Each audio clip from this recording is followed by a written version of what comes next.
tight. Every weekday at 11, we ready to ride. Lions Talk Live, come and join the pride.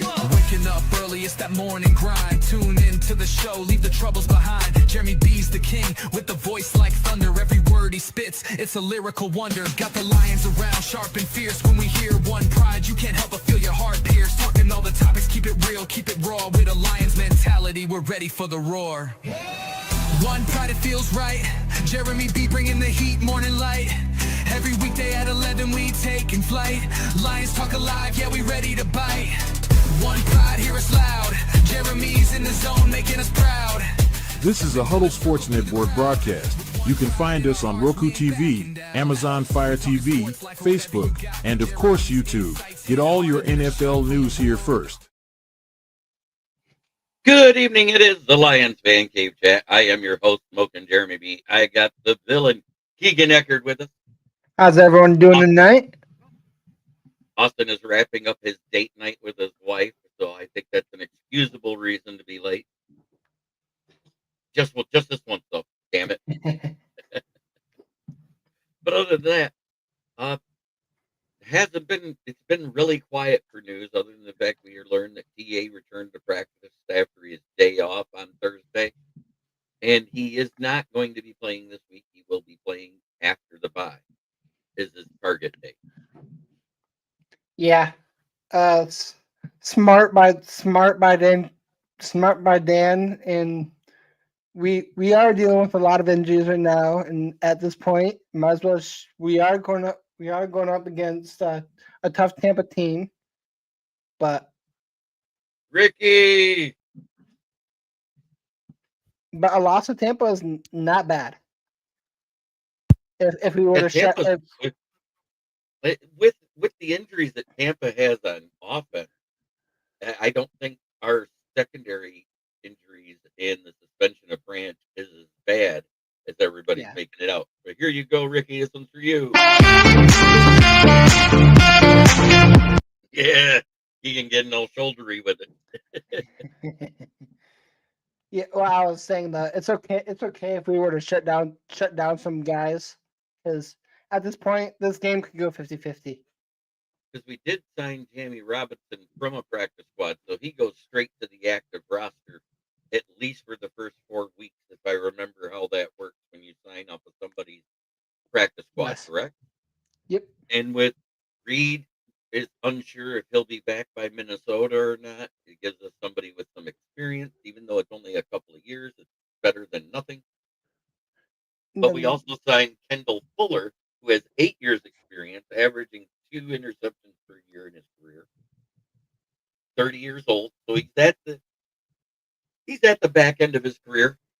But I think it's a good veteran pickup for the young guys that we have left that are not big veterans that are going to be playing. Amik's been, 4 or 5 years in the league now? Amik, right? He's like 27. Around there, yeah. And Rock Yassin has been in the league for 5 or 6 years as well. So it's somebody with more experience. Mm-hmm. Because Avonte Maddox is out. We know Arnold's out. We know Reed is out. So we needed that experience. And I think Kendall Fuller will be a call-up for this week because he was signed earlier in the week and can be called up. Yeah. And I think I saw something that Kirby is also out too. They said that was a game-time decision, if I remember right. But that's okay. Yeah. He's not listed as doubtful. It's still questionable is what I saw. So we got till Monday. There's another day of practice yet. Day of practice yet. And that's what a lot of people don't forget.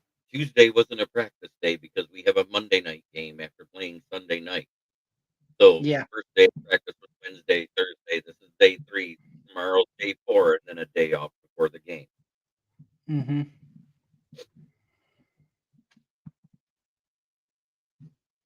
And I like that structure during the season, that day off before and after games. I think it's a good way to run your team.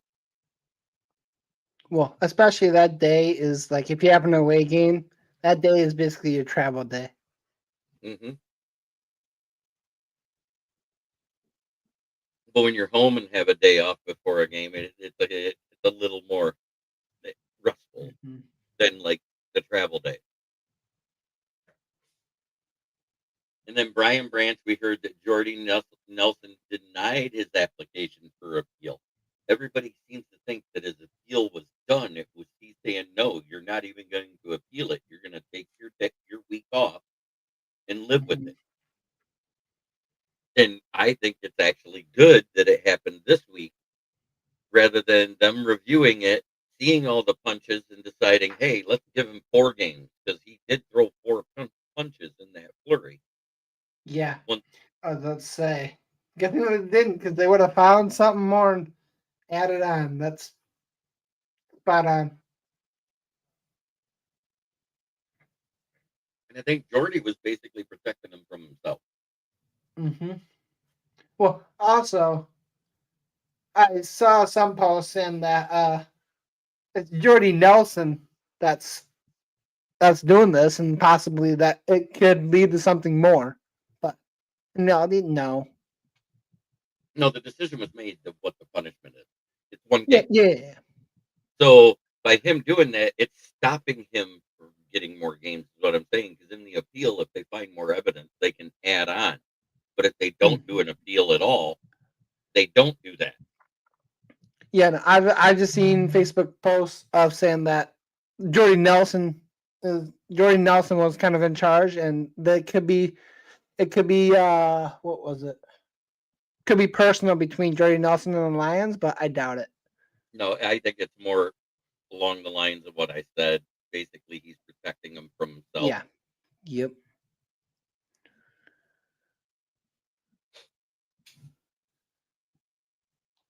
Um, but overall, I love the way that Zaire Franklin on the Daily Sports Detroit podcast said, "Here's what are you talking about? Juju's a little bitch. He does this all the time with his TikTok stuff and antics Yes. and talking shit." He goes, "Well, he's being extra. Branch is doing the Lord's work. I'm glad he whooped his ass." And I thought that was hilarious. I'm sorry. When you got a guy that's in the league right now, a veteran, saying that about another player from another team and saying Branch is doing the Lord's work, it's hilarious. It is. Well, especially because everyone right now in the NFL, except for Chiefs fans, are basically like uh Chiefs. We don't like the Chiefs. So no matter what, if someone were to say something that Branch actually did something great, take it. What did you think of that when I shared that link when he said all that? I laughed. I died Smoke, laughing because it's Smoking Dad. Yeah. I don't move like that anymore, so that's why you don't see my shoulders. It's just my head. That's what happens when you turn 50 and a nickel.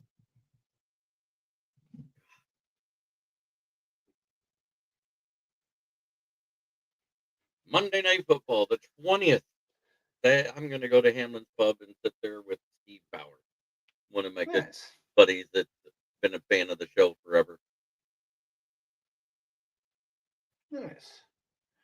I don't know what I'm doing yet, but probably just chillaxing and watching some Lions. Oh, yeah. I plan on watching the Lions. And we're the early game out of the two, right? We're the ones that Yeah. start at 7. I think it's 8 o'clock, and then there's another game on like at 8:30. Yeah. It's ridiculous. Yeah. I think we're on ABC and the other one's on ESPN. Mm-hmm. And then then on like ESPN2 there'll be a Peyton Cast or whatever it is. Yep.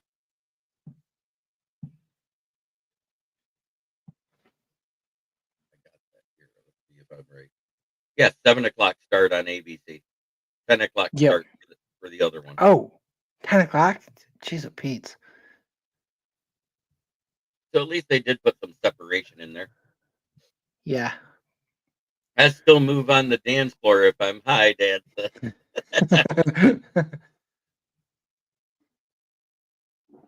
Man, I'm just looking forward to watching better better football overall than what we saw on Sunday.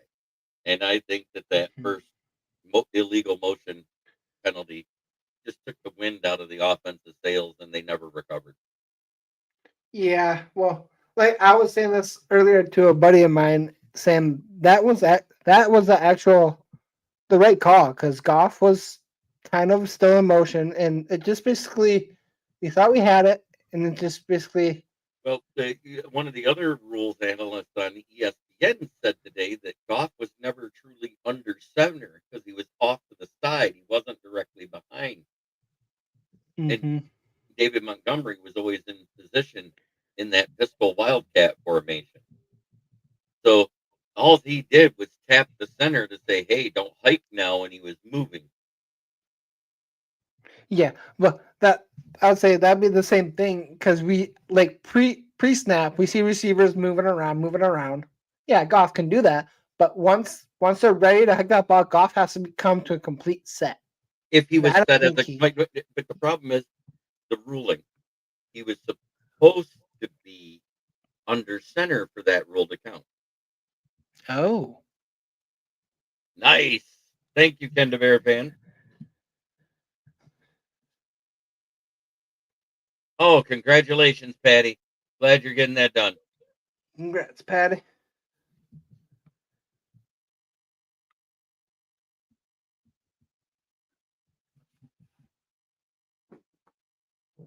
Ken Bear fan is one of our producer types at the huddle. He does that for us, shares the shows out in various locations, helps us get more notice. Awesome, Ken. Awesome.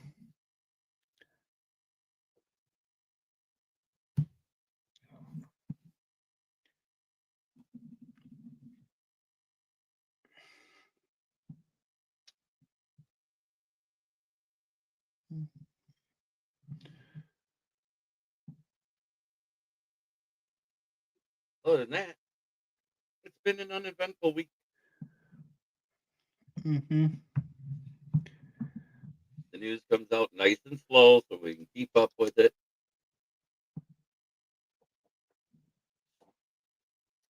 Exactly. Oh, what did you think of that Bengals Steelers game?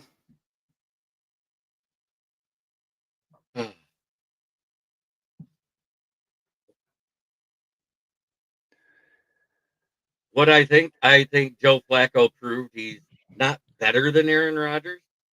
That it wasn't him that was the problem with the Browns Mm-hmm. because he looked damn good out there with some actual receivers that could catch the ball And and an O line that almost yeah, blocked. I don't know where that came from for the Bengals, but it also made me question.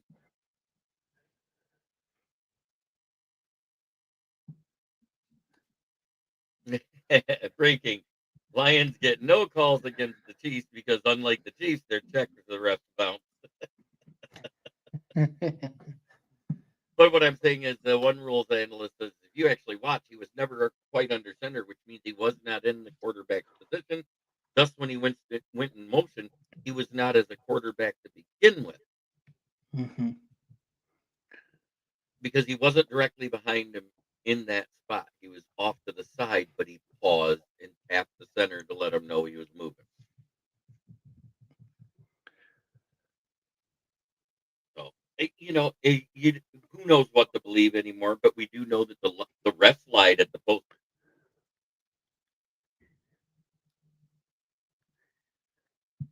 He didn't know the offensive for the Cincinnati just winged it and won. Yeah, probably. Paul Jones.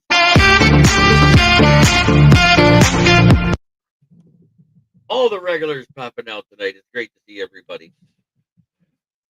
Will we go back Yes. to we blitzed almost 100% of that game and did not do that great. We did have Aiden Hudson got a sack. I think Al Qadim Muhammad got a sack, and that was pretty much about it. I think even Jack Campbell got one, if I remember right. I'd have to look at the stat line, but I think we had 4 or 5. But it wasn't anything of abundance, is what I'm getting at. It was Yeah. so sporadic, and that O line hadn't protected Mahomes like that all season. So maybe they're starting to gel. Who knows? Mm-hmm. And despite one sack on Goff, he really wasn't pressured a lot all game. Yeah.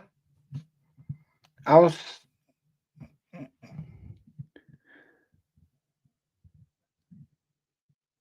But they don't tell you that in 4 years or less, you will have to go back and have the eye that had surgery is going to start getting cloudy again, and you will have to have the lens screen. Oh, did not know that. Yeah, I was kind of surprised Chiefs didn't try.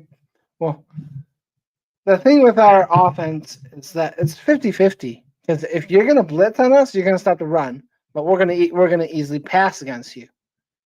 Then it's the same thing. It's if you swap it, it's the same thing. And Goff did his Goff things. He was accurate, very accurate to be exact. Mm-hmm. Whereas a few drops from people that don't normally drop. I mean, Amon-Ra, that one on fourth down, that was a killer. Yeah. I think he had 2 in the game, if I'm not mistaken. Mm-hmm.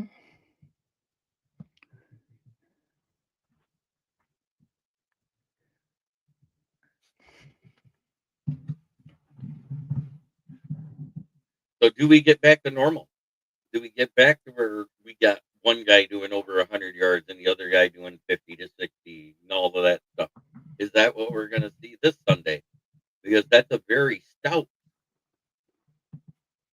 Bucks defense, but they're also missing one of their corners, not the younger one. Zion McCullum is playing, the other one's out, but Levante David is out, and that's huge in their Oof. run defense. Yeah. And on offense, they're missing Abuka, they're missing Bucky Irving, they're missing Chris Godwin still. Mm-hmm. Mike Evans did not participate today for the Bucks, and his availability is in question this week. And then their left guard, their right guard, and right tackle is out. And It's worse. their center is questionable. So that means he might play, he might not, because we've seen questionable people. No, you're not playing. Was worse on the report? No, Wirfs is the He's only the one one. that's He's the one. healthy. He's the Oh. left tackle. He's good. Okay, line up Porch against the right tackle. Get some sacks. Yeah, and K. Dotton is there, of course. He is a really good tight end. They have Otten, but he's too inconsistent. He's a fantasy point monger. He because is. He catches everything thrown his way. Yinder, all right, it's Robbie DeFeo. How's it going?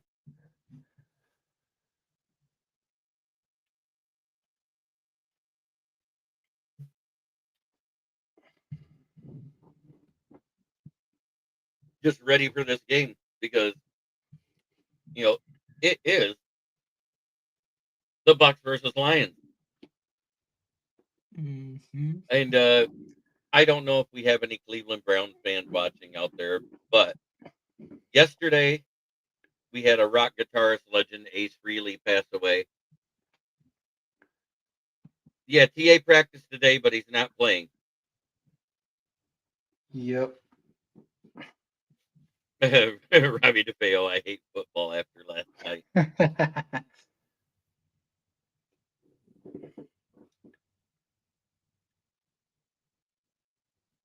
Yep, TA practiced today, but he told Colton Pouncey that he will not be playing this week. He's aiming for after the bye week to come back. But Ace Frehley passed away, and for Cleveland Brown fans, Larry Williams, who played a total of 5 or 6 years from '86 to 2000 or 92 or 96 to 2002. He passed away today. He was the athletic director of a college. And so to that college, his family,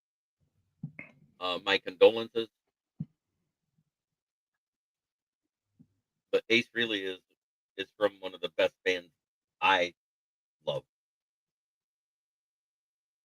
So here are your defensive leaders per the NFC North. Total tackles, Jack Campbell's leading the way at 56. Tremaine Edmonds has 52. Quay Walker has 50. Edrin Cooper has 44. Sack tackles for loss, 6 for Aiden Hutchinson, 4 for Rashawn Gary, 4 for Al-Qadim Muhammad, and 4 players with 4. Yes, Freely's Comet was the shit. That was a great album.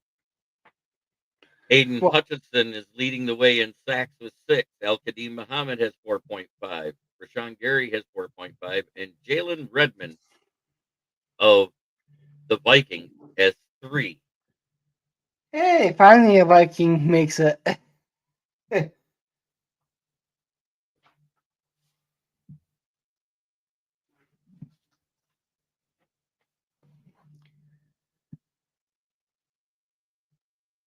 Steve, doctor of football thugonomics, word life. I drew an awesome picture of your Ace Freely. That's awesome.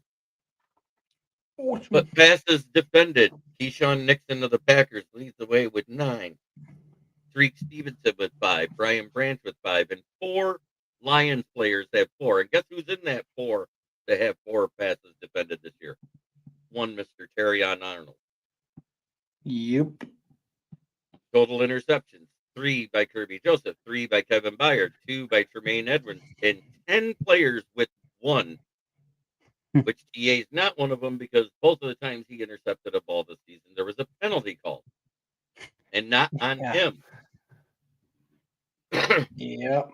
Forced fumbles, Aiden Hutchinson is leading the way with 4. Jack Campbell is second with 2. Eric Wilson has 2. And Isaiah Rogers, cornerback for the Vikings, has 2. So on that list is Muhammad. Like no one was expecting him to make a jump like that. We knew we needed someone on the outside of Hutch. We didn't know who. We needed someone to step up, and good thing he did. Right, because Hassanin is still dealing with his injury. He has not been brought back to the active roster yet because of that whole medical waiver as a rookie thing rule. He gets to come back here first. So whether that's this week, the bye week, or the week after that, we don't know, but we've heard it's coming soon because he did not require surgery. But when it's getting to this long, it's leaning more towards that grade 2 than a grade 1, like they tried to lead us to believe. Because if it was grade 1, he should have been back here at week 6. Yeah. At the latest. So now it's looking like it's going to be closer to the bye week or after, which means it's a grade 2. It still didn't require surgery, but it required more rest than they thought. Mm-hmm. I like it, read into the things. If you actually read up on these type of tears with the pecs, partials or total or whatever, one that requires surgery is the grade 3. That means you're automatically out basically a season. That's what Rennis Rakerstraw had, and we've seen it last year with a couple of others. And the torn pec, I just, ow.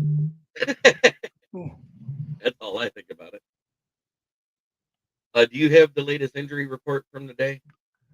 I can look.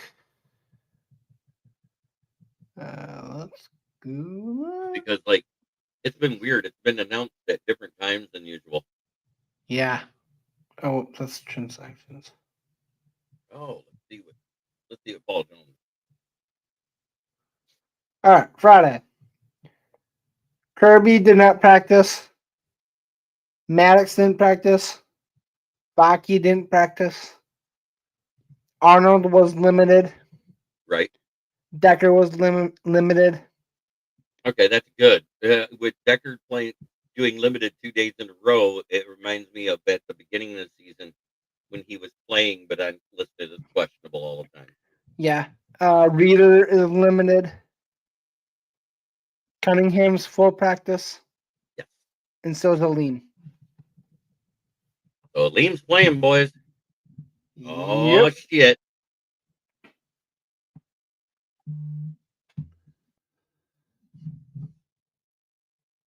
Yeah, Ken the Bear fan. Well, heck, left band tackling too, because you might hurt a player. Yeah, I know. It's coming to that. It's coming to that because we've all talked about the different times with different teams that have played against players like Mahomes and Brady and Aaron Rodgers back in the day. How it seemed like if you didn't set them down with a blanket milk and cookies with a pillow under their head, that you got a penalty. Kirk Hmm. Cousins got to be that way for a while in Minnesota in certain games. So let's not pretend like it's just the elite. It's the ones that are considered very good and the franchise quarterback of the teams they played for. Why? Because the owners are protecting their money. Yep. I understand that don't hit them at the shoulders or above. CTE, the shoulder tears and dislocations that have hurt players in the past, they are becoming less and less for the quarterback. And I like that. Hmm.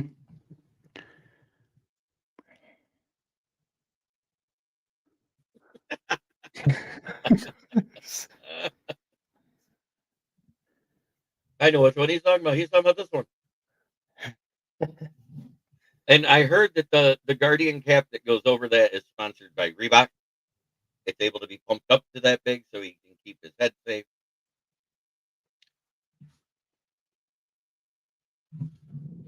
Oh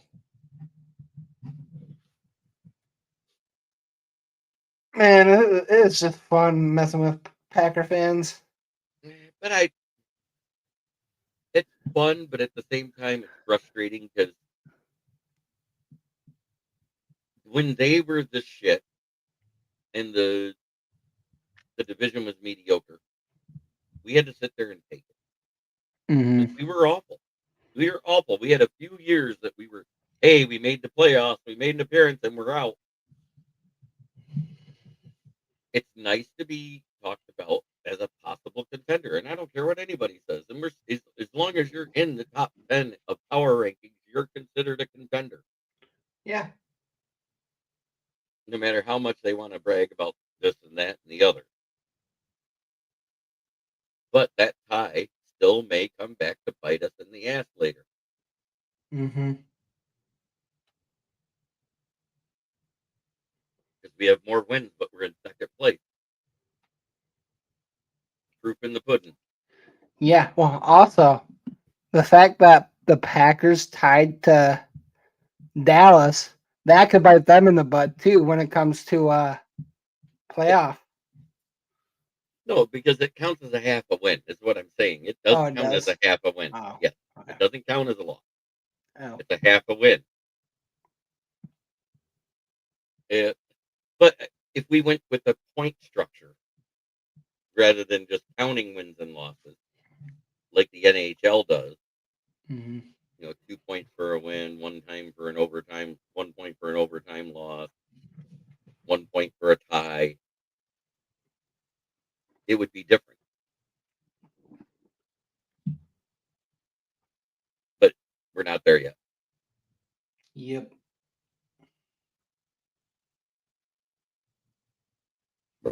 Oh, pardon me. Hey, that was good. That's the Little Caesars Philly cheesesteak puffs coming back at me. God, they were good. I don't They care what look anybody says. good. They are. They are real good.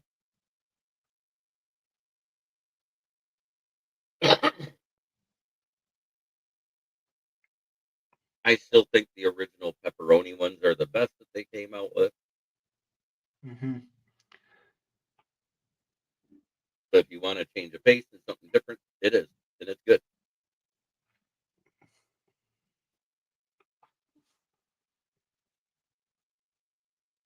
I give it a 1.5 thumbs up.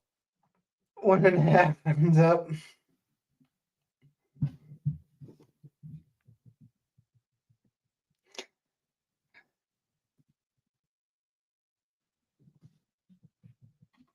But we're 30 minutes in, and it doesn't look like we're going to get Austin.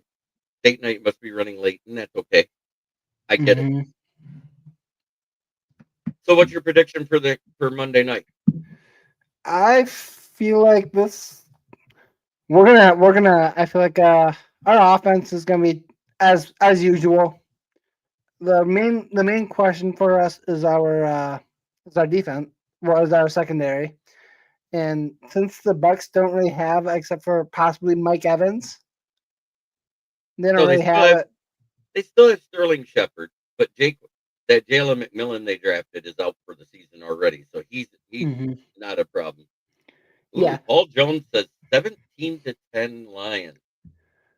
but I could see that.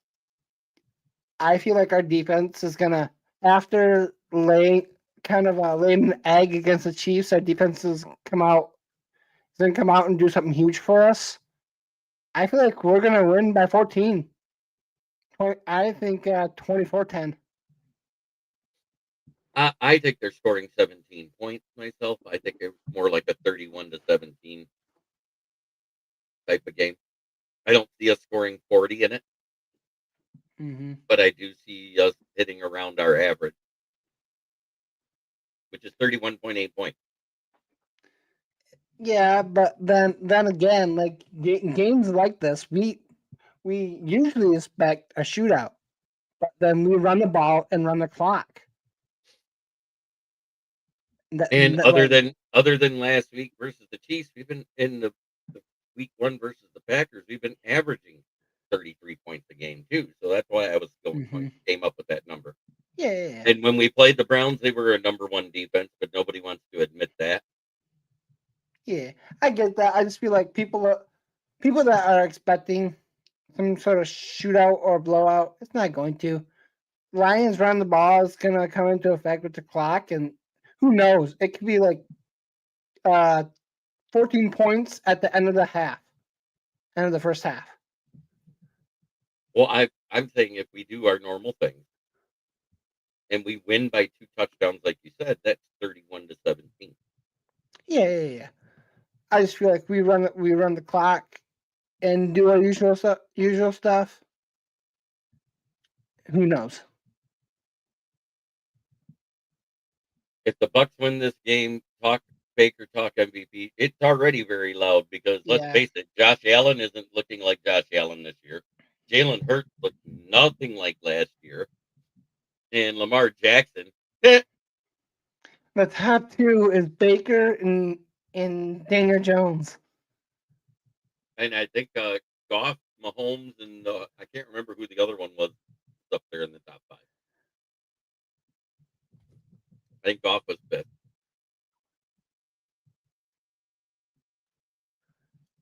But they're missing their biggest run defender in the middle, and the guy that covers the tight ends in Levante David is why I said that he's out. I think that's a huge, huge blow to that defense. That would be like us missing Alex Anzalone and Jack Campbell in the same game, the way they play. Yeah.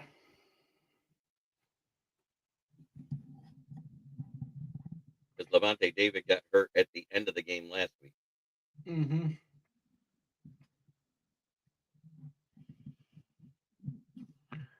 What was there? And we're home. We're home. Yeah. Time to defend the den again.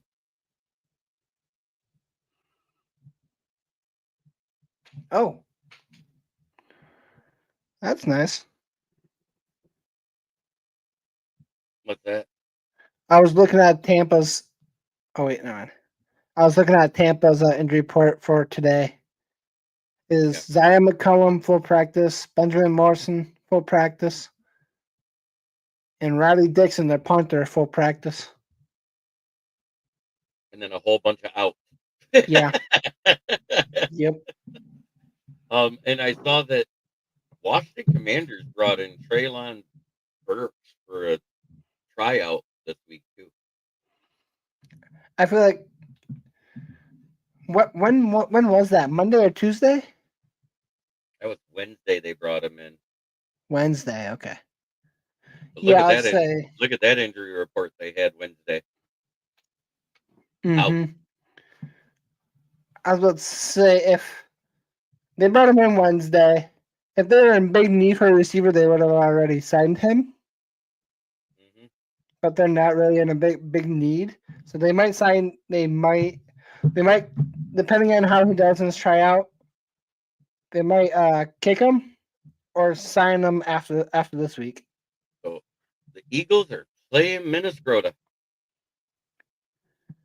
Oh boy! If Minnesota wins, I'm going to be posting this all week next week because they will have earned the respect of having that posted. And I heard that Carson Wentz is starting too. Yep, Carson Wentz is starting. No JJ yet. Nope. Borderlining on injury bust. Hey, Carson Wentz starting. Anything can happen with the Vikings. Yeah, because you just don't know which Carson Wentz you're going to get. Are you going to get the one that played like the MVP year, or are you going to get the one that played like the year he got benched for hurt? Yeah.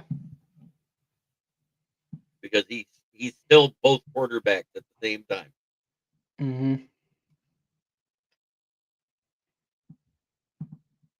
That being said, that's pretty much it for the Lions Fan Cave chat. Thank you, Keegan, for coming in. And as always, we are going to be wearing the midnight black.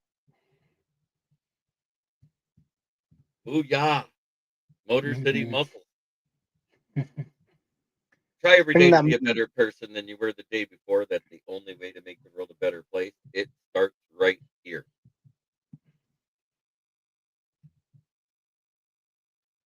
Ginger Jesus 2.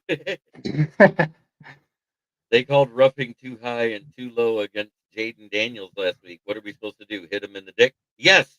Yes. That's legal. You could put the crown of the helmet right there. Crush that cup. Have a great night, everybody, and go Lions.